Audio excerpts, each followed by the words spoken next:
Hello, everybody, and welcome to the Maurice Brown Comedy Show, Comedy in the Kingdom edition on Bog Radio in association with 24 Flicks and also courtesy of KCHF TV in Albuquerque, New Mexico. We have a very special guest on the show as we are creating the Comedy in the Kingdom tour coming your way next summer. And the comedian, our guest today, is one of those fine comedians that will be a part of the show. This veteran stand-up comedian doesn't push the limits with her act. Oh, no. Her focus tends to be on tried and true subjects, girl-guy relationships, menopause, or student loans, for example. By gosh. She also plays it clean. Sure, there's an audience for F-bombing comics whose satire is so cutting it draws blood. Yeah, sure. But there's also a sizable crowd that craves accessible material that wouldn't be out of place during the Johnny Carson era of The Tonight Show, which is part of the Comedy in the Kingdom tour's mission. Our guest specializes in the latter, and her relaxed, amiable delivery reflects the kind of confidence gained with get this, 2 decades of work in the stand-up biz and in radio, with YouTube clips boasting tens of thousands of views and slots on showcases around the country. It's clear she has found her comedic stride. Ladies and gentlemen, with no further ado, please welcome to the Maurice Brown Comedy Show the very funny and talented Kim Kerley. Hello, Kim. How are you? Hey, that was fun. That was just all about me. It was just all about Kim. All about me. I was sitting back, tell me more. That was great. Thank you. Thank you very much. Well, Kim, thank you for being on the show. You have been a regular to my Breaking Down the Four Walls edition of the Maurice Brown Comedy Show on many occasions. And you've been doing stand-up, as I stated, for about 2 decades or more, and the clean way.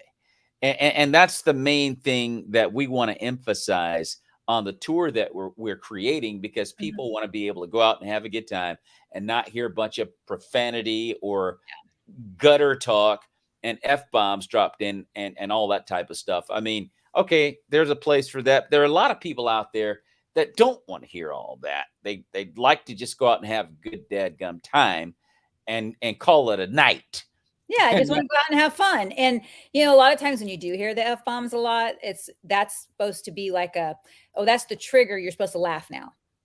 Oh, there's one, laugh now. So it's actually harder to work outside that realm, you know, outside the shock, outside the dirty. I mean, I've been in the comedy clubs, like you said, more than 2 decades. It's actually been almost 27 years. So in all that time, I have seen so much that I want to not remember. So, yes, ma'am. Yes, ma'am. The youngsters coming up and things that they're saying, I'm not interested, don't want to hear it.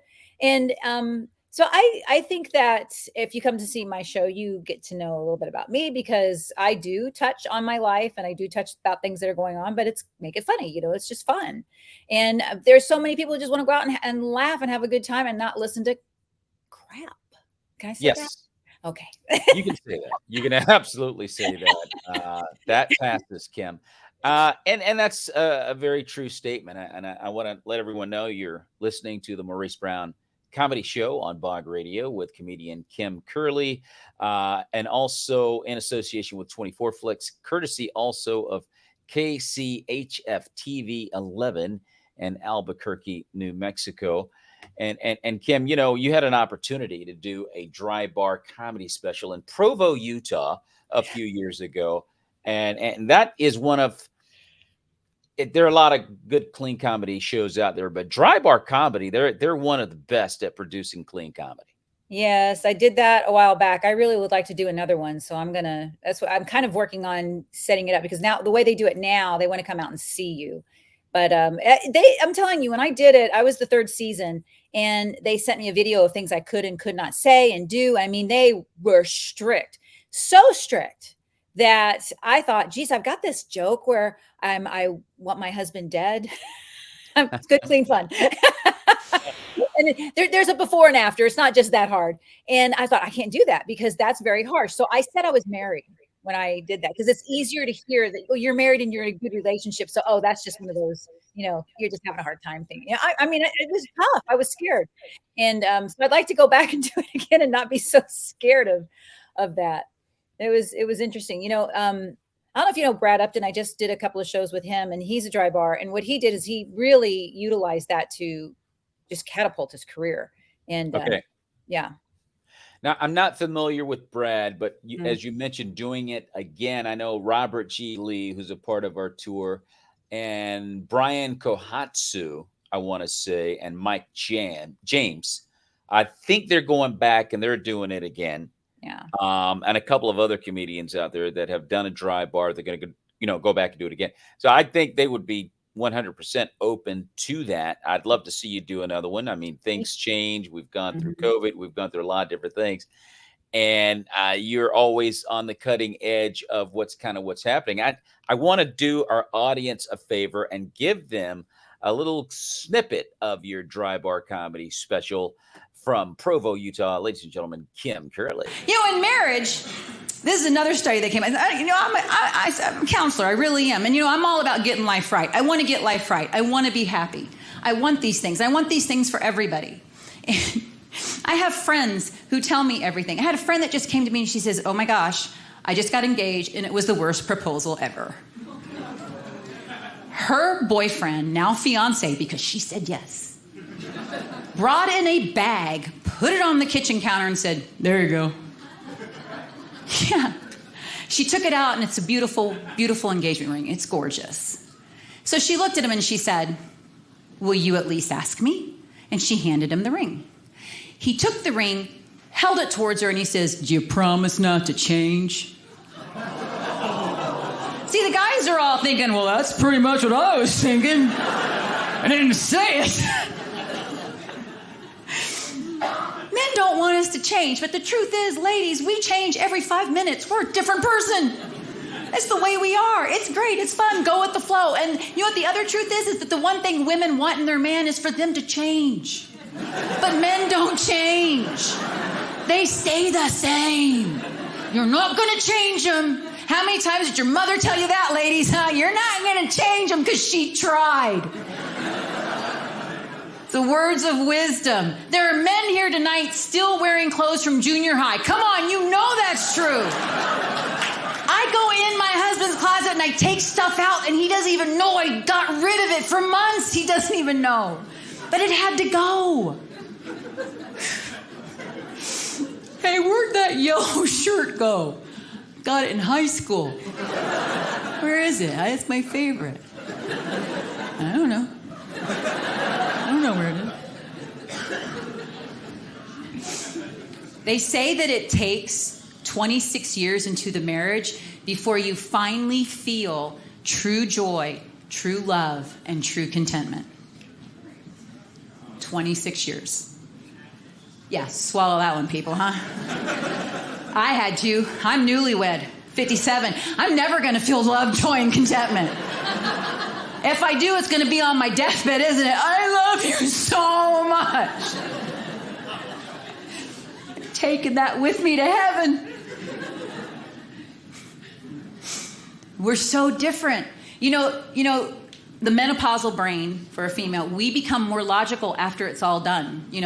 Our corpus callosum gets a little burned up. We're done with all that. Our superhighway kind of goes away. We were more like men. We become more like men. We're not very nice, pretty much for the most part. And men, their testosterone levels decrease as you get older, and you get nicer. I think there's a Benjamin Button moment that happens sometime in a relationship. We are kind of sitting across from each other. It's like, you finally wow, this is a great moment. And then it's over. It's done. You know what happens. You go to the store, go to Walmart, watch the old men and old women. The old man's wanting to talk to the children. Hey, you could hear some cake. And the woman's going, stop it. You're making a fool out of yourself. I hate her. Love it. I love it. I love it, Kim. And it's really true because I don't know what it is. I can't explain it, but we, for whatever reason, men, the older we get, the level of anger decreases. Yep. It sure does. Particularly with young people. I mean, a bunch of 12-year-olds could be playing, stickball outside and crack my window or break, and I'll stick my head. I go, "You guys want to go get a Slurpee?" I mean, I don't know what it is, Kim, but that's a great observation. It really is. Which I guess is a good thing. I mean, the fact that our anger goes down, but it's got a lot to do with testosterone as well. Testosterone levels go down as you get older. Women's testosterone levels increase. So that is true. Because I find myself so easygoing nowadays as I'm 59 with young people. I mean, I just don't get nearly as hyped now about a lot of things. That's fine. That was a great set. It was done in Provo, Utah a few years ago. And and by the way, if folks want to get the full set, how can they get it? Oh, you can go to Dry Bar Comedy and look up Kim Kerley, or you can just YouTube my name, Kim Kerley. It'll pop up. The whole thing will pop up. It's called Do You Know Her? Yes, I love it. I love it. Ladies and gentlemen, you're listening to the Maurice Brown Comedy Show on Bog Radio. This is the Comedy in the Kingdom edition with comedian Kim Kerley. And this show is in association with 24 Flicks and courtesy of KC HFTV in Albuquerque, New Mexico. So we're talking comedy. We're talking clean comedy. And tell us, Kim, how you actually got started in clean, or was there a transition for you from secular to clean? So, no. I mean, basically when I started, there was always, the easiest thing is the, jokes about, kind of inappropriate. Okay. We'll just keep it that way. But the thing is learning how to write is a process. I'm not, Howie Mandel goes up for the first time he becomes a superstar. He just did his thing, right? I had to learn how to write, and it took quite a few years, but I always wrote about my life. It was always about what I was experiencing, because I could never go outside the box and make something funny that I didn't personally really understand. So it's always been my viewpoint about my life. So I've been working on, I probably have a whole nother hour since I've done Dry Bar, and it's the same thing. It's just, I mean, if you go see me, you'll learn about my life. It's just true, so, and it's a lot of fun to do that. But so the only thing that I think that changed was my attitude on stage. But I think you have a question, about that. But the most important thing that I learned doing comedy was, of course, writing about myself, write what I know. Oh, well, can I tell you a really cool story about writing what I know? Sure. All right. So, I'm praying every night, I'm doing this whole dream prayer thing. I'm becoming a counselor, and I just prayed to God, before I went to sleep, and I said, I just want to know what to write about. This was years ago. This is when I was really struggling with the writing. I just want to know what to write about. So I go to sleep, and in my dream that night, there's a field of women, and they're all dressed in white. And then there's this barn and a church, right? That's real open. And so I walk up to the women dressed in white, and I said, what do I write? What do I write? And they all just looked at me and said, And then so I went into the church, and I flew up, which is really cool because I fly in my dreams sometimes. I flew up and sat, and these women were sitting on these the wooden structures, and I asked them, what am I supposed to write about? And they said, well, so I woke up, and I have it in my journal still. I woke up and I said, I asked what I'm supposed to write about, and they said, I know, but I don't know. But now I know what it means. Write what I know. That's what I do. Yes. It's so important to remember that as a comedian, to write what you know. And instead of trying to, well, I'm going to be like Jerry Seinfeld, or I'm going to be like Bill Burr, I'm going to be like, you name it. You got to be yourself. You got to be authentic. Talk about what's funny to you. And that's where, the secular comedians kind of get mixed up with the profanity, because they think because they're using profanity, like, i.e. Richard Pryor or Eddie Murphy, or my gosh, I can't think. I always forget his name. He's one of the best that I've ever seen on stage. He did a lot of HBO specials back in the 70s. But That being said, George Carlin. Oh, yeah. So you just get a lot of guys who want to be like so and so, or Dave Chappelle or whatever, and it comes off disingenuous, and it's not as funny. And I think after COVID-19, we are seeing. I don't know what your experience is, but when I started going to open mics to get ready for shows, there were like triple the number of comedians at the mic. Yes, that's happened in my area too. And it's And very I'm like, hard. where did all Open these mic. comedians come from? And it was very, very off-putting. It's like, oh my gosh, and the material's terrible. I hate to say it, but it's just like, what are you doing? Yeah, it's kind of hard. Here we are. We're old, Maurice. We're old. And we go to those youngsters and we're like, oh my gosh, get off our yard. It's just like we're the old guys. We're not hip, but it's hard to listen to. So I just did a show. I did 2 shows this weekend in 2 different theaters, and had 2 chunks of time. That's a comedy talk, but I had two bits that I had not performed in front of an audience because I don't want to go out into the open mic. I just don't. So, I mean, I had it in my head, That's the glory of having 26 plus years in the business, is knowing I know how I'm going to, how the cadence going to be and everything else. And it worked beautifully. Thank you very much. It worked beautifully. So yeah, it's tough in the clubs. I met somebody and said, what do you do? I'm just a comic. And I said, really? Okay. And how many kids do you have? I have 8. And I said, and okay. Yeah. Well, Kim, and I don't want to, dump on these guys too hard. There are some They've got to that come are really somewhere. funny. Comics have to grow up somewhere and somehow. So there are some comics out there that are really good now. I mean, I gotta say they really are. But what you're listening to is a lot of, gutter talk, and they're trying to be like what they think comedy is, which is a disingenuous approach. Getting back to your initial point about being authentic, talking about what's relatable to you. That's the mechanics of good comedy. And so that's a great lesson for a lot of young ones to understand. It's like, hey, just be yourself.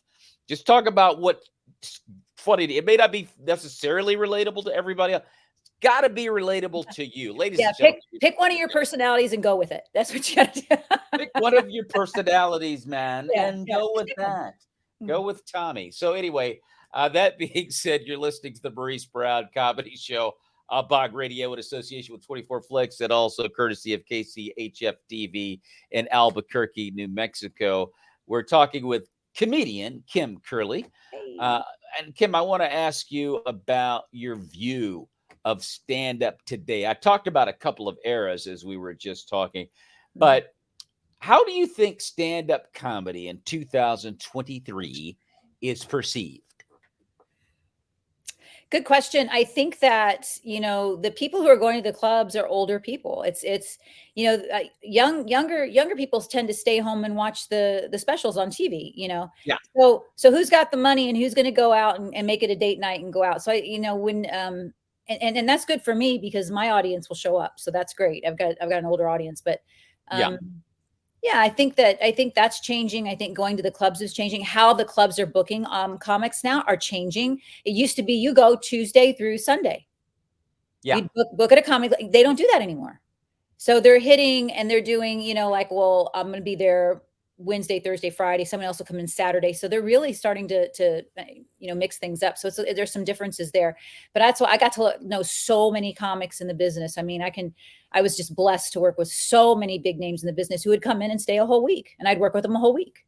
6 days because we were closed on Monday, and every night and Friday and Saturday 2 shows, and that Sunday show where 6 people would show up, but we'd still have to do a show. Yeah, absolutely. So in San Antonio, which is where I am, we had the River Center Comedy Club downtown, and it was a convention center area. And so people from all over the United States would come. And so our audiences were very eclectic and from all over. It wasn't just our culture in San Antonio. So I was blessed where I grew up. And Yeah, so I think the change is there's lots of different changes, and I think that in our town, it sounds like you're experiencing that too. It's saturated. The comedy scene is saturated. There's a comedy show at a club over here, at a restaurant down here, and it's the open micers that are getting these gigs and kind of saturating the cities. So you got to work. Got to work your stuff out somehow. So you're in the state of Texas in San Antonio. Actually am in Austin. So we're both in the state We're of Texas. neighbors. We're neighbors, Kim. Howdy, neighbor. But yeah, Kim, I want to add, because you are a Texan through and through. Yes. And I know that Houston is really the city in Texas for comedy. How does San Antonio rate on that scale? So San Antonio has the LOL Comedy Club, and then they've got some comedy clubs that are locally owned that are doing okay. Yeah. Houston's got quite a few comedy clubs, out there. But I'm going to tell you, you're sitting in Austin and the mothership just opened. Yeah. Yeah. And that right there, people in the comedy business is saying the mothership, Joe Rogan's club in Austin is kind of bringing back what I was just talking about, bringing back more of the old school and how comics can be in a club and how it's run. And people are saying good things about it. I haven't been there yet. Have you? I have not, and I think things have loosened up, but when Joe first got here, it was very exclusive. Like, you had to be invited. Couldn't just say, I'm going to go to the show. I mean, it was like a private deal. Now he's kind of opened it up to the public more and so forth, but I have not gotten an opportunity to go. But you are right. The mothership has arrived. It is the thing in Austin right now, Joe Rogan's club, and everybody wants to get in there.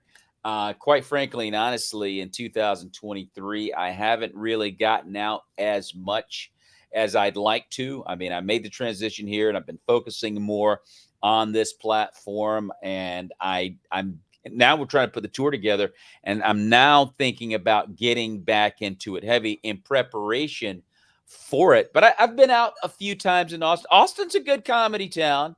I mean, there's no doubt there's some good comics in Austin, and you got Cap City Comedy Club. You got Capital City Comedy Club is one of my favorite clubs. Have you played there yet? I have not. I'm telling you, the stage and the way they have the people seated, I'm going to tell you something. I felt like I could just bathe in the laughter. It was so beautiful. I love that place. It was great. So if you get a chance, take it.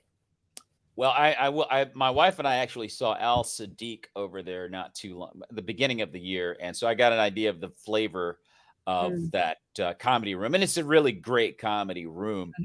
You're talking about just bathing in laughter. That leads me to my next question. And I want to ask you about the post-COVID-19 effect, more specifically as far as, okay, does stand-up comedy now after COVID-19 seem way more appealing to audiences?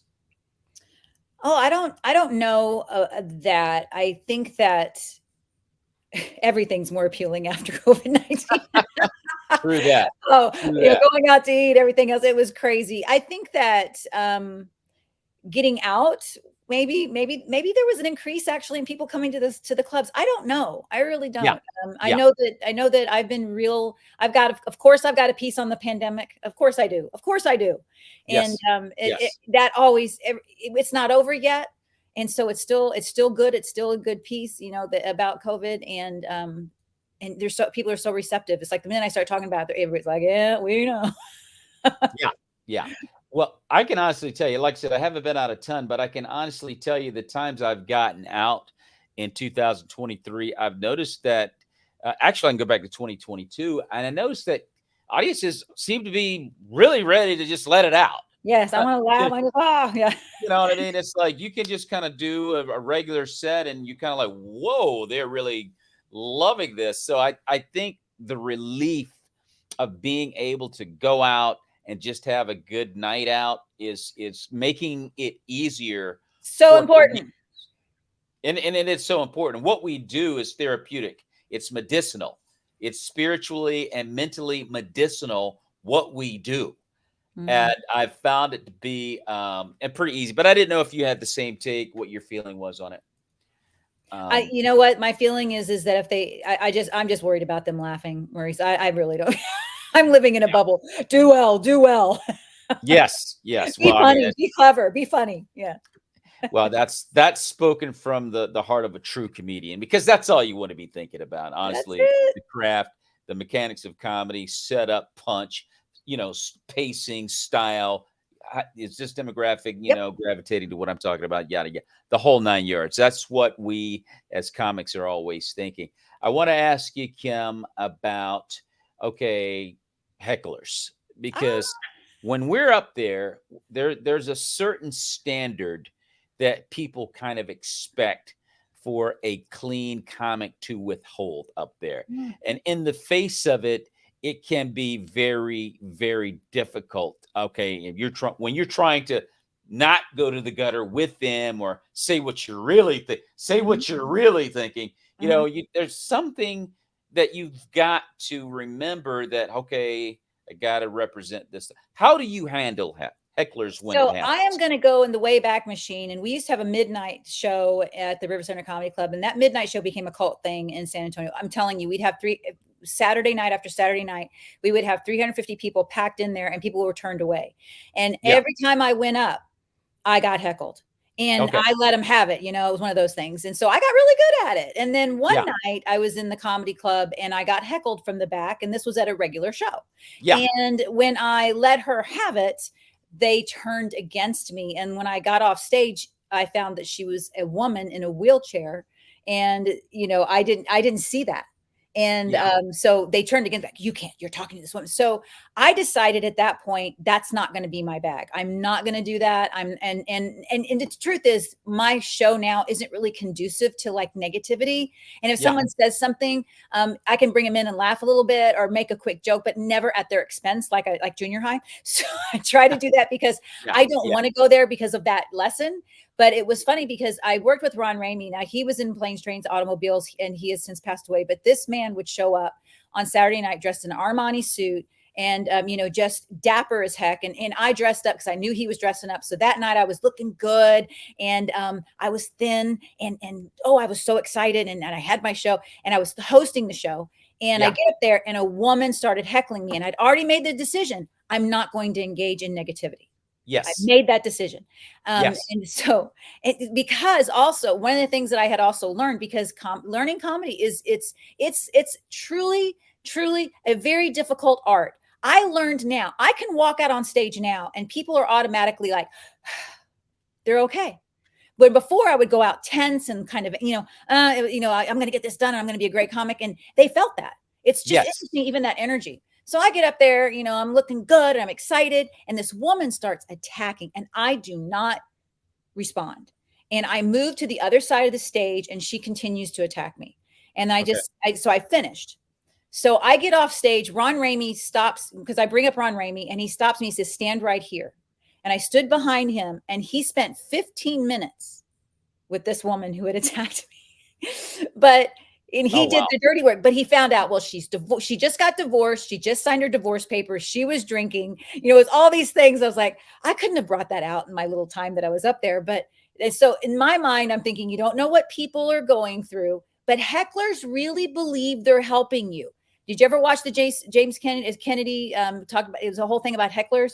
Hecklers believe they're helping you. They think that they're a part of the show, and it's hilarious. Yes. So that's a part of it too. So you don't want, I just feel like you don't want to hurt their ego too much, but Yeah. just enough to be quiet. But I have had to ask the manager to please take care of that. But I don't do it mean. I just take care of it, and they'll take care of it. But I don't engage anymore unless somebody's just like, they're a part of the fun.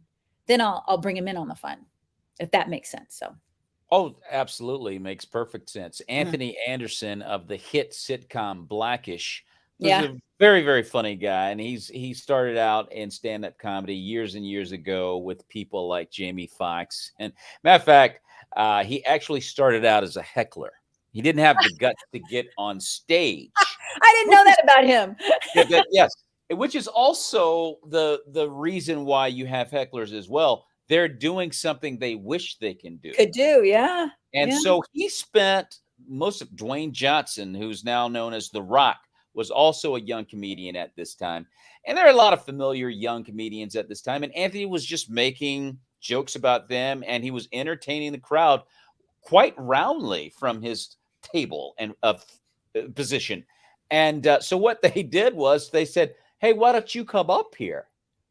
And and then he said, I think he tried to talk himself out of it. Long story short, the whole crowd said, "Yeah, go ahead. Go up there." What they did was they cut the lights out and they heckled him. Everyone heckled him.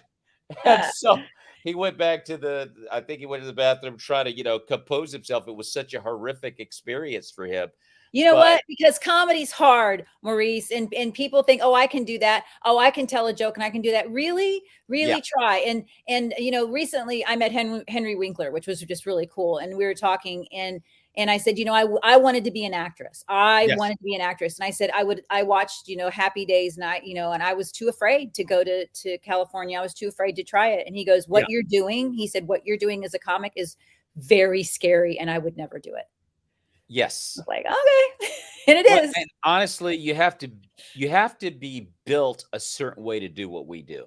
And for whatever reason, that'd be crazy, Maurice. You're a bit crazy. I'm sorry. When I first got my first opening gig, the manager of the comedy club, Scott Garrett, calls me and sits me down. And he says, "You've done great. We're excited about where you're going. We're going to let you start opening." I was like, "Oh my gosh, it's the best day ever." And then he says, "Kim, all comics are crazy." And I was like, "Oh, I'm working on myself. No way. I do dream thing. I'm going to college." It was crazy. So then when I was in a counseling class, and it was the one where you learn how to sit, how to do. It was basically the machinations of what your office should look like and how you should talk to your people. It was that, asking the right questions. But that particular class, it was Dr. Gonzalez. He says, "Everybody look around, make eye contact with everybody in here."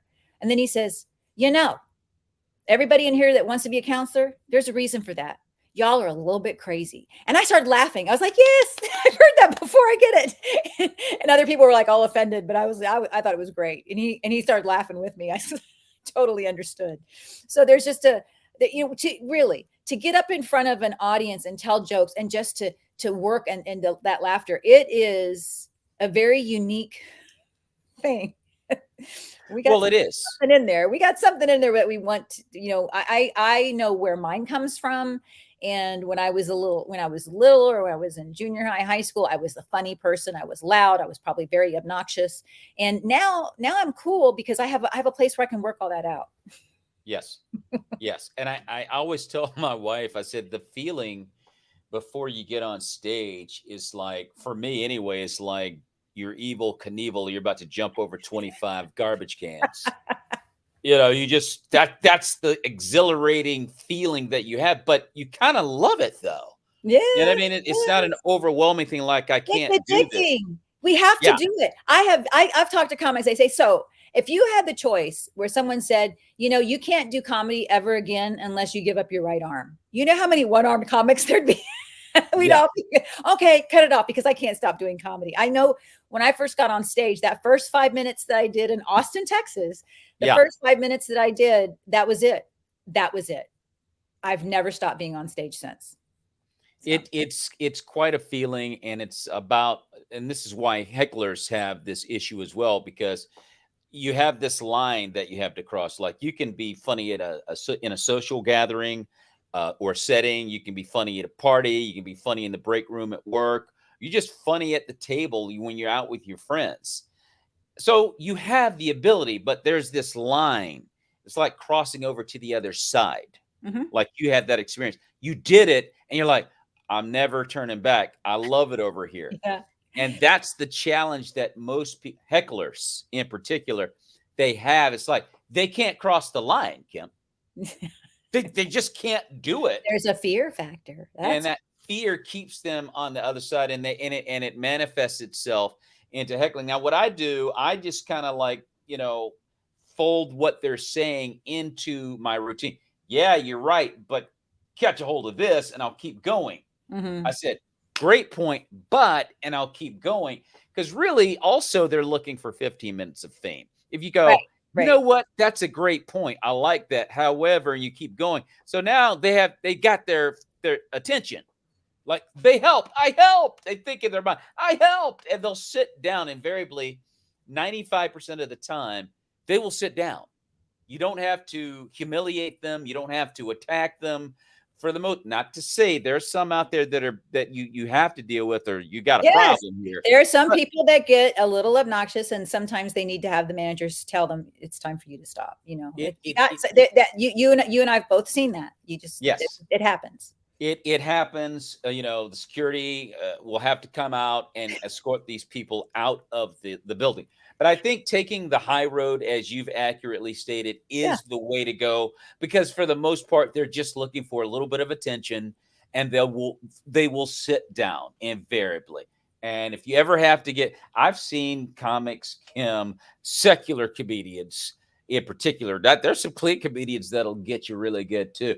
I've seen hecklers get absolutely destroyed by comedians who are just lethal with it, and will even make their entire set about you. I've seen that, and that's what Ron Ramey kind of did the first 15 minutes, and people are just digging it because they're thinking, man, I'm glad it's them and not me. Yeah. Oh yeah. It's like you're in high school again, man. They're really getting it. But you know, the joke's on them. But like I said from the beginning, they really think they're helping the show. So they really do. And I love the fact that you take the high road, because I know that's what our Lord would want us to do. Be an example, rep me the right way. He'll take care of the rest of it. I love your answer to that. You're listening to the Maurice Brown Comedy Show on Bog Radio in association with 24 Flicks, talking comedy in the kingdom. The Comedy in the Kingdom tour coming your way next summer. One of those comedians is right here with us right now, comedian Kim Kerley. Kim, one of the things about stand-up also, which causes people great fear, is you can't get away from bombing. Like, no. It's part of the territory. Yes. Now, I would love to ask you your reaction. How do you respond from such an experience? All right. So the one time I totally bombed, I mean, I couldn't even get a word out, was when my brother brought his wife and 2 kids. It was an afternoon show. It was a clean show. And I couldn't do it because my brother was my big brother. And I was just like, you know, so then what I have learned about the bombing is, and Jerry Seinfeld said, if you're not bombing, then you're not growing. Okay. So I always remember that. I love it. If you're not bombing, you're not growing. So you've got to try things, and you've got to continue to work on your craft. And I mean, unlike someone like, if you go see Carrot Top, he's got everything down as a Las Vegas show. It's the same. I want to get there. Right. So I've got to continue to work on my stuff. So I've had dreams. They're called ambition dreams. You know, the one where you can't find your locker and you can't find where your test is. Those are ambition dreams. Well, my dream with comedy is I get on stage and I relive what happened with my brother. I get on stage and I can't remember a thing. I can't remember my set. And so it was probably about a year ago or so. And I had just had that dream again. I'm done with it. There's this thing in psychology, it's called an earworm. That's when you get a song stuck in your head. It's an earworm. So it's a small world after all. The only way to get rid of the earworm is to sing the song. Okay. So that will work. So I said, I'm done with these dreams. This is crazy. And so I went and I was headlining a show, and I was brought up on stage, and I said, hold on, brought the host back up, and I said, I want you to reintroduce me. And I told the audience, when I come out, I'm going to come out and tell a joke. I don't want you laughing. I don't want you clapping. I don't even want you making a sound. And I told them why. I'm going to live this out. And I went out and did that. And they were quiet. They did it. And then when I got a little uncomfortable, I went, okay, we're done. Thank you very much. And he brought me back up, and then I started the show. Well, it was great. So Kim, when the unfortunate occurrence takes place, where you've just bombed, does it take you like a few days to get over it, or are you able to just brush it off and just get right back in there? The one thing that I've learned to do is whenever I do a show and I'm putting new things in, I'll sandwich it into things that I know that's going to work. So if something bombs, it doesn't feel good, but I'm not bombing the whole set. Yeah. Right.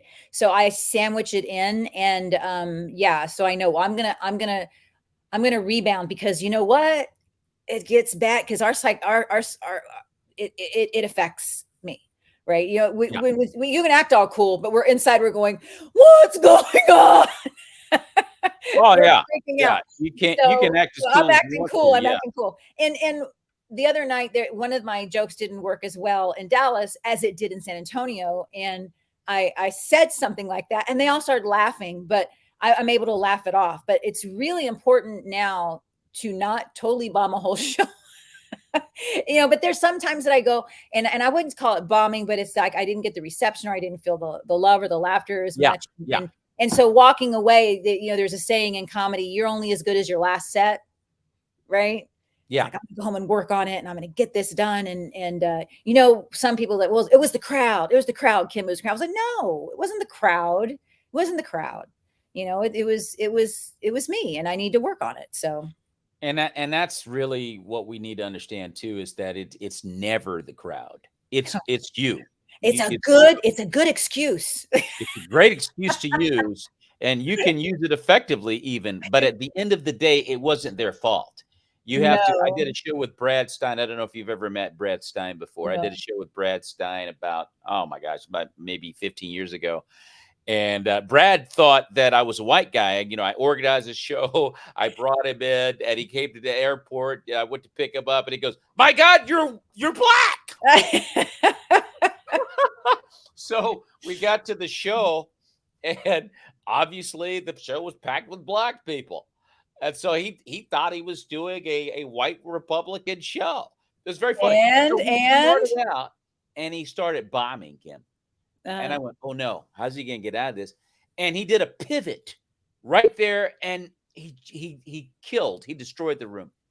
so he read the room and he started. He One time read the I was room, in made the that. adjustment, and killed. And when it was over, I said, "Brad, I'm glad you figured that out. Mhm. But dude, how did you do that?" He said, "Maurice, I've been doing this for 17 years. I've seen it all." Mm. And it goes back to the statement you made about Jerry Seinfeld. So if you're not bombing, you're not growing. So how do you grow from a bad spot? You got to go down first. you got to crash and burn first, and then you got to go back and reexamine and so forth and so on. And this, like I said, this was probably in 2014 when I did the show with Brad, maybe 2015. So he's really been in comedy now, and he's the long story short, he's a great comedian. But that being said, yes, it's about making adjustments. There's so many things that are thrown at you on stage that you've never seen before. And a lot of comics, avoid certain rooms because no, I can't perform in front of that demographic. Yeah, Oh, see that that's a mistake. yeah. And it's and I can understand that. When you talk about the pivoting, I was asked to be the MC for the 10th anniversary of River Center Comedy Club here in San Antonio. And all these people were there and it was a big deal. And I get up there and I start to bomb so bad. And all of the other comics that I grew up with in the comedy club are sitting there watching me bomb, right? Yeah, But yeah. Then I thought, you know what? This is the 10th anniversary. What's it all about? It's about the comics and what they've done for us. So Yeah. I did the pivot, and you know what it's like when you're growing up with all these different comics. I knew all of their sets verbatim. Okay. All right. So I went to each person, and when I pivot, I said, it's about the comics, and I did joke that each one of their jokes. I did one joke from each person, and I brought them up and I had them stand up, and I said, and I did their joke like them, and they were laughing so hard at that point. And then the newspaper guy came up and he goes, "Gosh, you pulled that out. I was really worried." I went, "You were worried." I was really worried. You were worried. I was dying up there. And Man, let me tell I you. made it about other people, and that's what it was all about. And I didn't think about that before, but I got it. Well, I'm sure you're familiar with Brian Regan. Brian Mhm. Regan is an excellent, clean comedian. The guys, Brian Regan is awesome. Brian Regan talked about the formative years of his stand-up comedy career, and he used to do a show. I guess I forget where it was, but he would do a show every night, and every night different types of demographics would come in. It would never be the same demographic each night. And he Mhm. said he worked with a lot of comedians that would only perform on a Wednesday or Friday night because they weren't comfortable with demographics he'd ever performed in front of. Brian Regan performed in front of anybody. And when you look at how good he is, you see the worth in getting in front of people that you're not comfortable with, because it goes right back to what you said in the beginning of this interview. Comedy is comedy. Just be funny. Just Nobody be cares about anything but whether or not you're funny. Yeah. And that's what good comics understand, it's, Audiences smell weakness. You got to go up strong. oh, you do. You absolutely do. But ladies and gentlemen, you're listening to the Maurice Brown Comedy Show on Bog Radio with comedian Kim Kerley in association with 24 Flicks. Kim, the biggest thing about, and you've said a lot of things about stand-up comedy, so we could probably take a lot of things you've said already to answer this question. However, I will throw it out. What is the biggest thing about stand-up that you've learned for as long as you've been doing it, almost 30 years now, that's made you better at the craft of stand-up? I know when I went from struggling to this is my path. Yes. And in theater, you have marks, and then you know what your lines are, and you know what character you're supposed to play, right? Yes. But in comedy, it's all you, and everything has to be created by you. And what I was doing early on, I think I said this early on, is I would walk out on stage and I wasn't comfortable. I had more of an angry disposition. Can you believe that? I had more of an angry disposition. I was more of the angry woman comic. And Yes. I struggled, and it just didn't work. And I remember when I just went, I'm just gonna, the persona that I'm gonna have is gonna be me with, acting things out. I just went with more of a comfortable, it was also me growing as a person.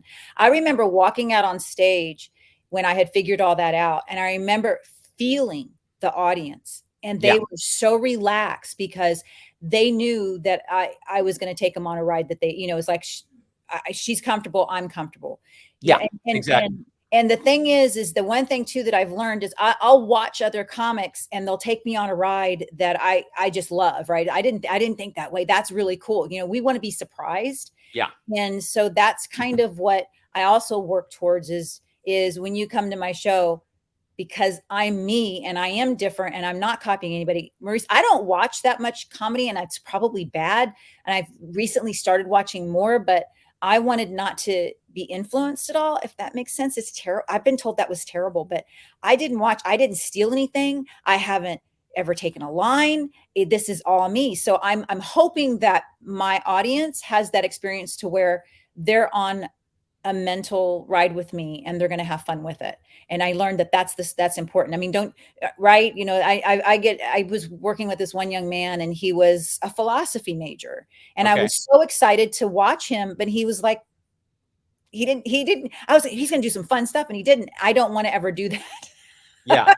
I want to have that. So that's kind of how I see it.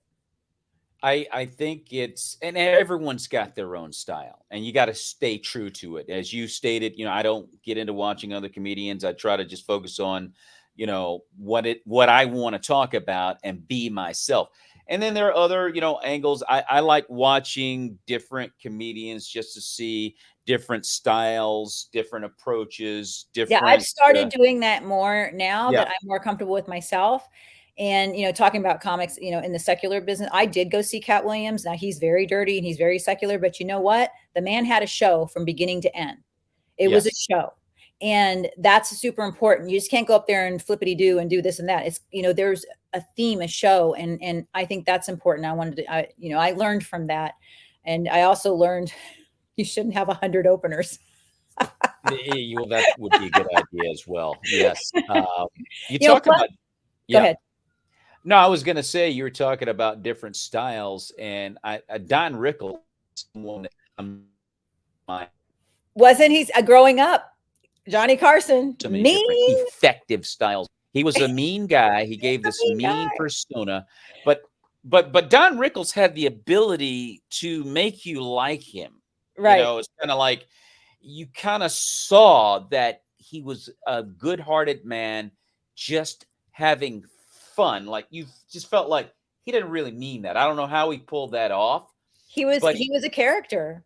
Yeah, he was He said, I have a beginning, a middle, and an end. He did the inauguration of Ronald Reagan in 19, I guess it was in 1982.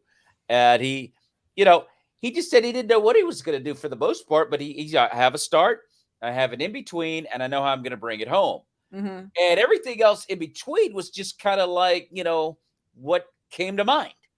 And he was great at that, and so I just love marveling at the different styles, and you can glean from every style Yeah.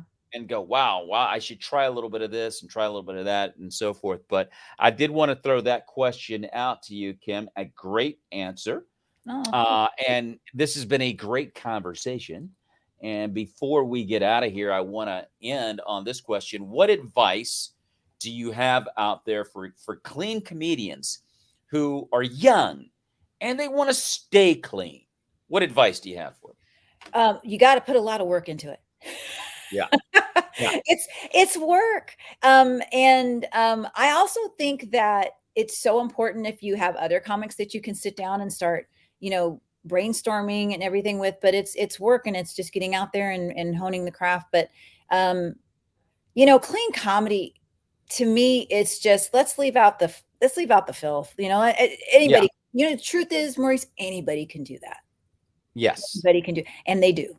And it's like, Yes. I've heard there's 30 somethings who are doing this one. It's the same thing over and over again. Every time they do, I sit there and go, and if you're working on becoming a clean comic, there's a reason. Do it.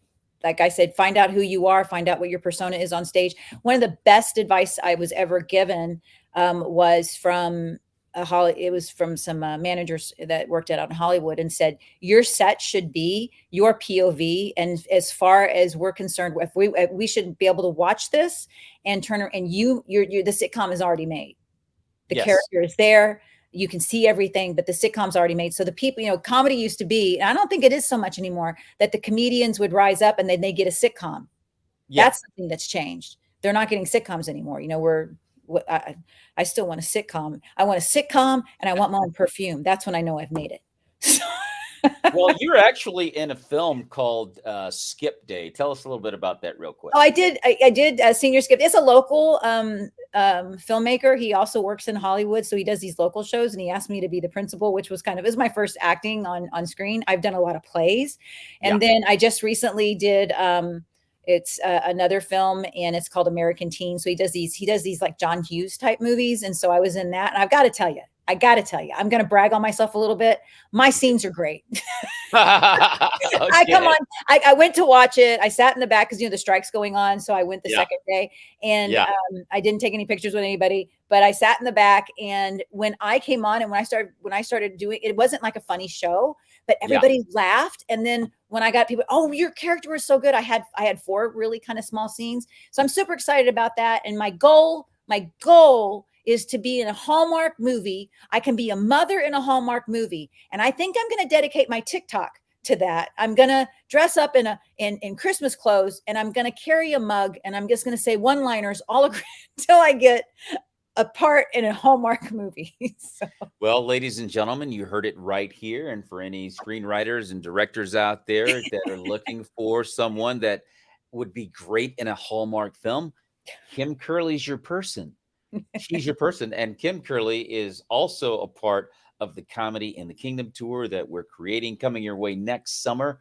And if you're out there, again, and you like the idea of wanting a tour like this, out clean and respectful and family friendly, and you want to help, hey, contact me at Maurice Brown Comedy Hour at gmail.com or Maurice Brown LLC at gmail.com, or call me at 703-357-6675 if you'd like to help. You've been listening to the Maurice Brown Comedy Show on Bog Radio with comedian Kim Kerley, in association with 24 Flicks, and also courtesy of KCHF TV in Albuquerque, New Mexico. And you can listen to the Maurice Brown Comedy Show every Monday through Friday at 9 a.m. on Bog Radio. So, Kim, thank you once again for being on the show. Great conversation. Great interview. As always, Kim, I love talking. Oh, thank you, Maurice. Thank you for asking me. You always keep it 100. I love having you on any show that I may do on these platforms. And so until we meet again, Kim Kerley, may the peace of Jesus Christ be with you and your family. God bless And you. with you. Thank you. Thank you.